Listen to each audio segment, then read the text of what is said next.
2004 മുതൽ 10 വർഷം കേന്ദ്രത്തിൽ കോൺഗ്രസ് ഭരണം നടത്തിയപ്പോൾ കേരളത്തിൽ നിന്ന് 8 മന്ത്രിമാരുണ്ടായിട്ടും സംസ്ഥാനത്തിന് ഒരു പ്രയോജനവും ഉണ്ടായില്ലെന്ന് ബിജെപി സംസ്ഥാന അധ്യക്ഷൻ രാജീവ് ചന്ദ്രശേഖർ. ബിജെപി സംഘടിപ്പിക്കുന്ന വികസിത കേരളം കൺവെൻഷൻ സൗത്ത് കട്ടപ്പനയിൽ ഉദ്ഘാടനം ചെയ്യുകയായിരുന്നു അദ്ദേഹം. LDF സർക്കാരിന് ഇന്ന് കടം വാങ്ങാതെ മുന്നോട്ടു പോകാൻ കഴിയാത്ത അവസ്ഥയാണ്. വികസിത കേരളം എന്നാൽ 3.5 കോടിയോളം മലയാളികളുടെ വികസനമാണ്. ജനങ്ങൾക്കായി ഒരു പദ്ധതിയും നടപ്പിലാക്കാതെ കേന്ദ്രം നടപ്പിലാക്കിയ പദ്ധതികൾ തങ്ങളുടേതാണെന്ന് മുഖ്യമന്ത്രി അവകാശപ്പെടുകയാണെന്നും രാജീവ് ചന്ദ്രശേഖർ പറഞ്ഞു.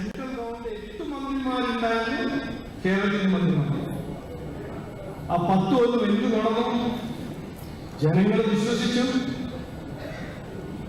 അവസരം കൊടുത്തും 10 കൊല്ലം ഈ പാർട്ടി ഭരിച്ചു. എന്നിട്ട് എന്ത് നടന്നു? ഇൻഡിപെൻഡന്റ് ഇന്ത്യയിലെ ഹിസ്റ്ററി ഏറ്റവും വലിയ വിലക്കയറ്റം.